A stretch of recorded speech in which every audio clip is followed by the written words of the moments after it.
Yunus Tuhan suruh pergi ke kota namanya Niniwe. Dalam cerita tentang Yunus, Tuhan suruh dia ke kota Niniwe.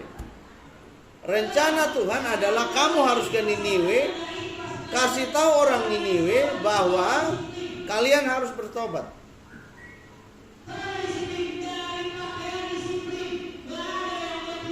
Kemudian apa yang dilakukan oleh Yunus? Dia menolak rencana Tuhan. Dia menolak apa? Karena dia menolak rencana Tuhan, apa yang terjadi? Terjadi gelombang besar. Lalu mereka buang undi di atas kapal itu. Siapa yang sial ini? Lalu dia sendiri ngaku, saya lari dari kehendak Tuhan. Tujuannya itu buang saya ke laut. Ditangkap, dia dibuang ke laut. Untung Tuhan masih sayang. Tuhan kirim ikan yang besar, ditelan dia. Setelah ikan besar ini telan dia, yang anehnya kayak gini, ikan ini berenang menuju daratan. Untuk apa? Muntahkan dia keluar setelah 3 hari perjalanan. Lihat, Tuhan punya cara itu hebat. Tuhan pakai ikan untuk mengembalikan Yunus kepada apa yang Tuhan mau. Nah, kadang-kadang kan orang suka kayak begitu, nggak mau ikut rencana Tuhan. Tuhan kirim persoalan, telan dia, kemudian dia udah kesusahan, baru dia bilang, Tuhan tolong saya. Baru Tuhan arahkan kesusahan itu untuk melepaskan dia lagi. Keinginan kita bawa persoalan. Yunus karena keinginannya sendiri, tujuannya sendiri, Tuhan kasih ikan telan dia. Tuhan kasih ikan telan dia. Setelah telan dia nggak dimatiin. Kenapa? Tuhan punya rencana. Nah, rencana Tuhan itu selalu menyangkut tentang kita dan orang lain. Ingat ya, kalau Tuhan punya rencana buat hidup kita itu selalu nyangkut tentang kita dan orang lain. Ada modelnya kayak segitiga. Kita, Tuhan, dan orang lain. Kita, Tuhan, dan orang lain. Kenapa? Tuhan mau pakai kita untuk orang lain.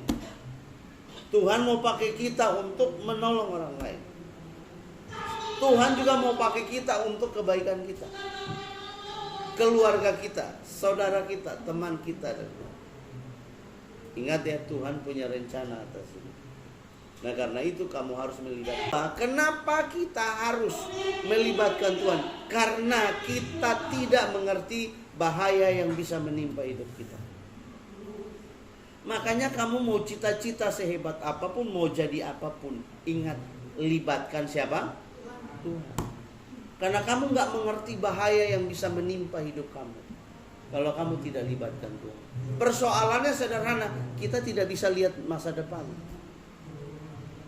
Kita tidak bisa dejavu begitu, mengintip masa depan. Ini contoh kita di sini ada tirai di sini, masa depan di sana.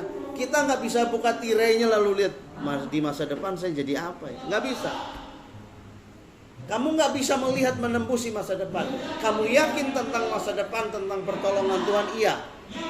Tetapi kalau kamu melihat dan memastikan masa depan, kamu nggak bisa. Nah, karena itu kamu butuh Tuhan mengawal hidupmu dalam perjalanan.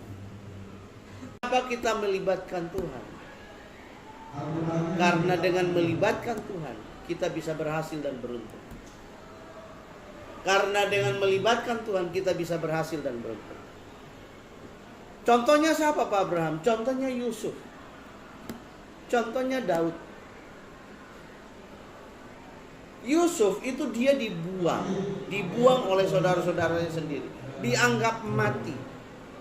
Tetapi bayangkan, dia di Mesir sana sebagai orang tanpa orang tua, tanpa dikenal, dia tetap beruntung. Kenapa?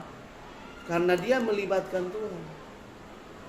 Bahkan dia jadi perdana menteri. Suatu saat mungkin Tuhan buang kamu sampai ke Eropa atau ke Afrika atau ke Australia,